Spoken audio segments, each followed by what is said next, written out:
Narinig ko parang umiiyak na siya, ganyan. Nahihirapan. Parang ano, ayun nga, yung pagiging makulit lang, yung iyak. Tapos yun, nakakatawa lang kasi tapos hanggang sa binuhat niya na yung upuan. Kasi nga, ayoko lumapit sa kanya kasi natatawa na ako. Tapos binuhat niya yung upuan, lumapit siya sa akin. Doon na siya nagpatulong magpatanggal.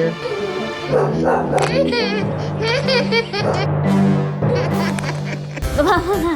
Baba mo na, baba. Very good.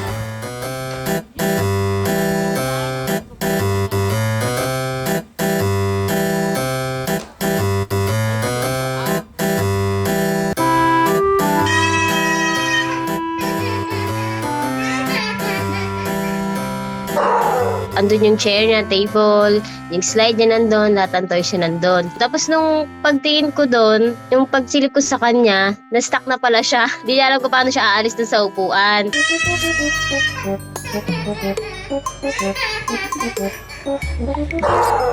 Ano?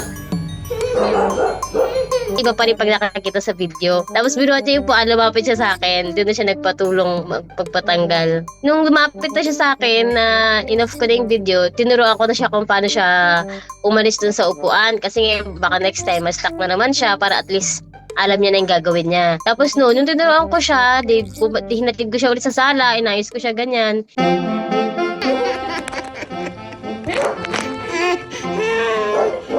Ayan ka na naman!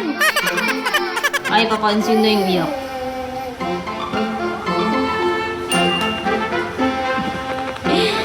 Bahala ka dyan. Ayan, ayan, go. Baba. Baba mo yung puan. Ay, galing ka. Marunong na. Si Danver naman po, ano lang, malikot lang talaga. Mahilig siyang mag-explore. Yung mga toys niya, paano niya lalaroin yung mga toys niya, ganyan. Tsaka kasi sa edad din niya, hindi siya yung nakakapagod na baby. Marunong din siya makinig. Alam niya kung kailan siya mag-stop. Alam niya yung mga delikado. Hindi siya makulit. Ayan ka na naman. Ay, galing ka. Marunong na.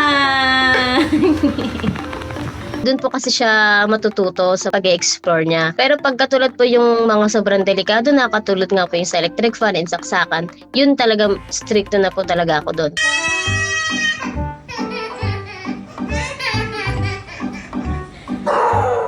Ano? Ayan ka na naman. Ayan, ayan, go. Baba. Baba mo yung puan. Ay, galing ka. Marunong na.